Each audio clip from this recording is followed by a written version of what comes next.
This week we're talking about exponential functions. So why is this topic important?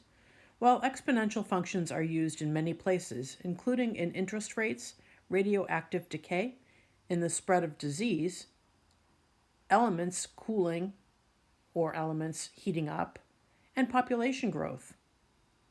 Exponentials take the form of f of x equals a to the x power, where a is a constant that's greater than 0. For example, in 2019, $100 is invested in a savings account, where it grows by accruing interest that is compounded annually, that is once a year, at an interest rate of 5.5%. Assume no additional funds are deposited into the account and no money is withdrawn.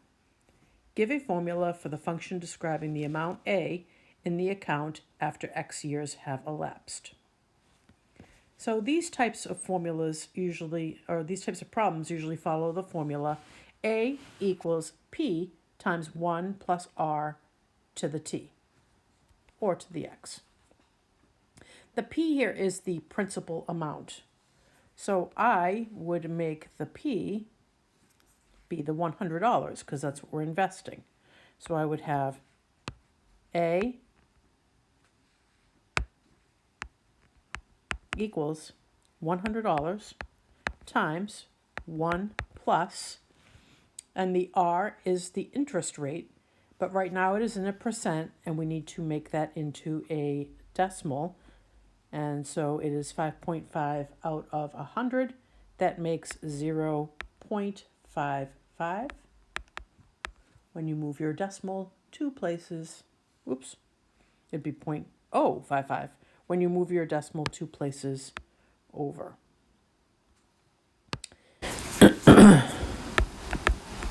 Oops, wrong pen. Okay, and the T is the time. So that would be the variable in the problem. So then we would be able to reduce this a little bit into 100 times 1.055 to the T.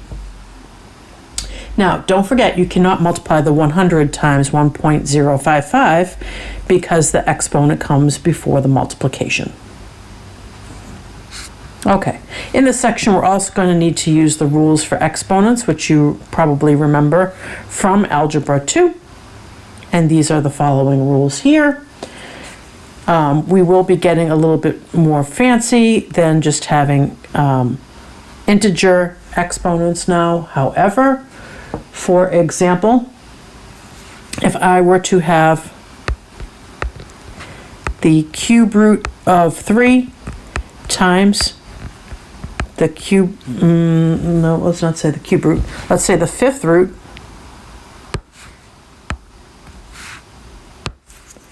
of 3, that would be the same thing as saying 3 to the 1/3 power times 3 to the 1/5 power.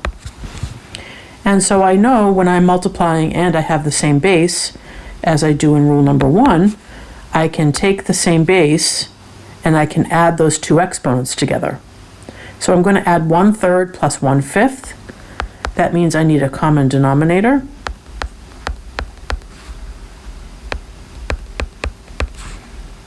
And then I can add the two exponents together and I get 3 to the 8/15. Or looking at rule number 2, if you're dividing like bases, you would subtract the exponents. So for example, if I had a square root of 10 to the 3rd power and I wanted to divide by the square root of 10, the top would be the same thing as 10 to the 3/2 power. The bottom would be 10 to the 1/2 power. Both the top and the bottom have the same base. Therefore, it is okay to subtract the exponents. They already have common denominators. 3/2 take away 1/2 is 2/2. 2/2 is the same thing as 1. So I end up with x to the 1st power. The third rule says that if you have an exponent raised to another exponent, you multiply those exponents together. So for example, if I had 5 to the square root of 2 power, and I wanted to raise that to another square root of 2 power, I would have 5 to the square root of 4 because I would multiply those two exponents together. And the square root of 4 is 2, thus the answer is 25. The fourth rule says that if both numbers have the same exponent, you can actually multiply them together. Therefore, what we're saying here is that if we had 7 to the pi power and I had 8 to the pi power, since they both have the same exponent, it is okay to say 7 times 8 all to the pi power, and that would be 56 to the pi power. Oh, this pie is making me hungry. Okay, and lastly, if you have a fraction with an exponent on the outside, it is okay to distribute that exponent to everything on the inside. For example, if I have 5/9 to the 1/2, it is the same thing as 4 to the 1/2 divided by 9 to the 1/2. And I know square root of 4 is 2, and the square root of 9 is 3.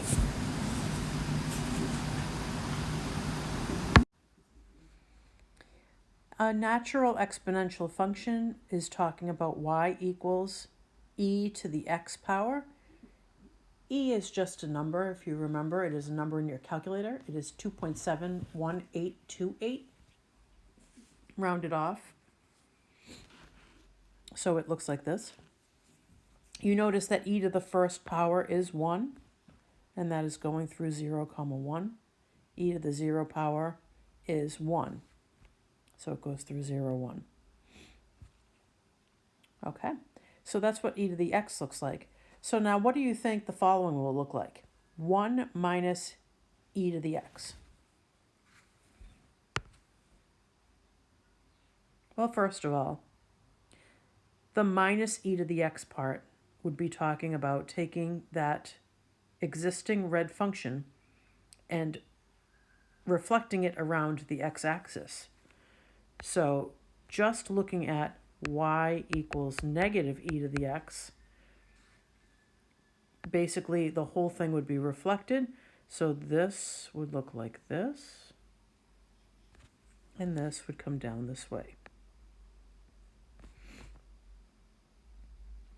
Now I'm saying that I want y equals 1 minus that. And so that means that everything is going to be raised up 1. All of these points would be raised up 1.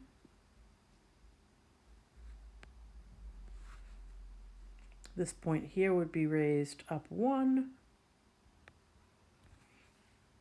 And so now the graph looks like this.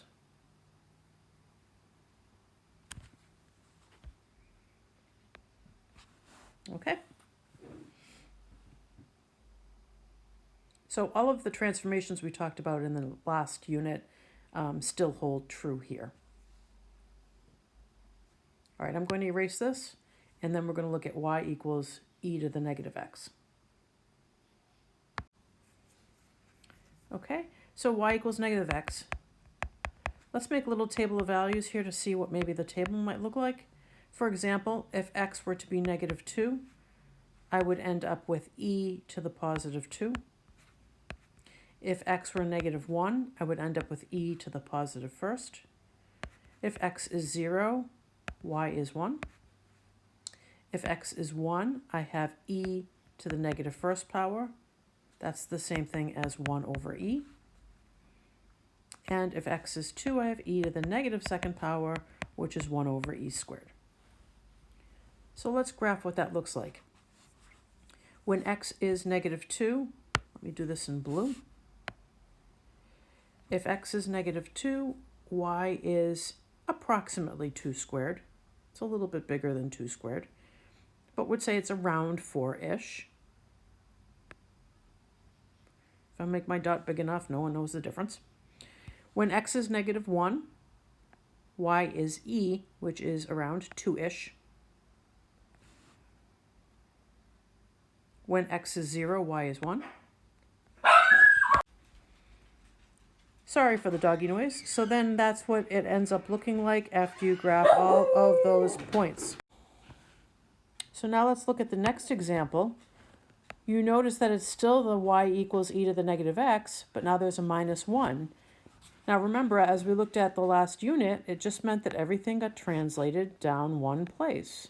So I can do all of these points down one value. And that's what the graph now will look like.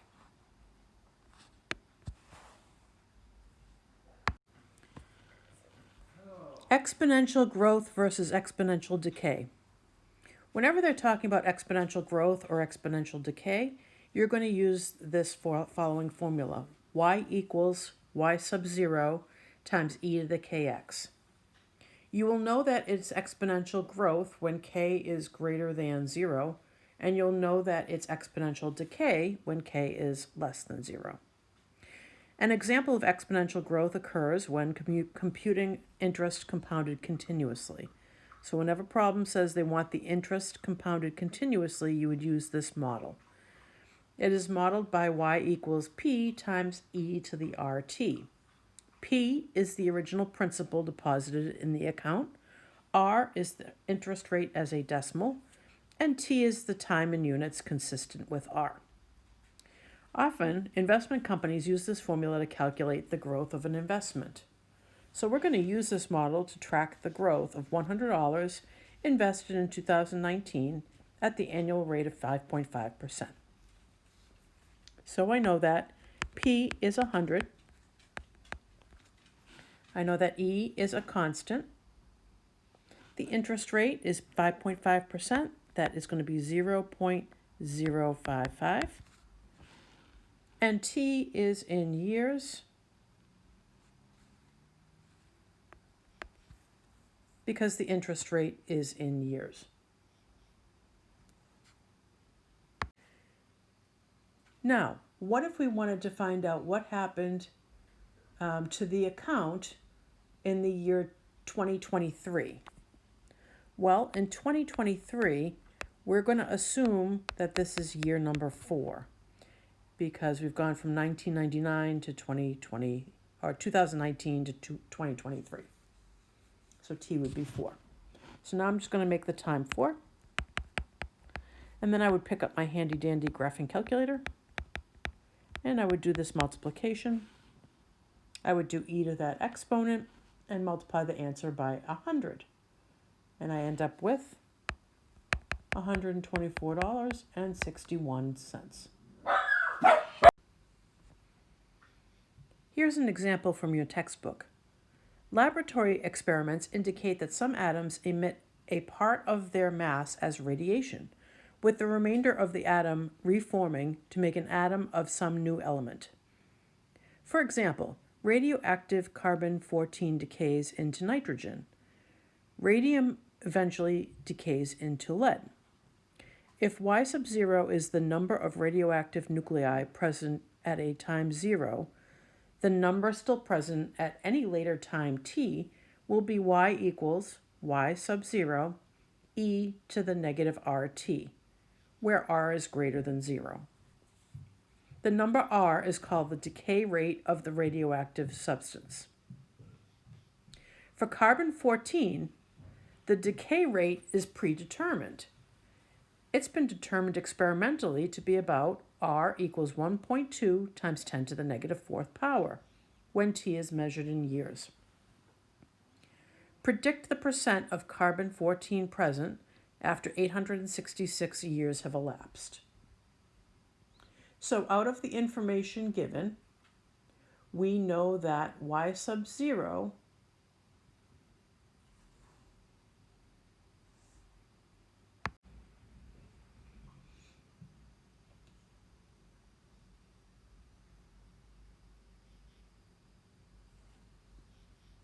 is the original amount of material that we started with. T is the number of years in this particular case. So we're talking about 866 years.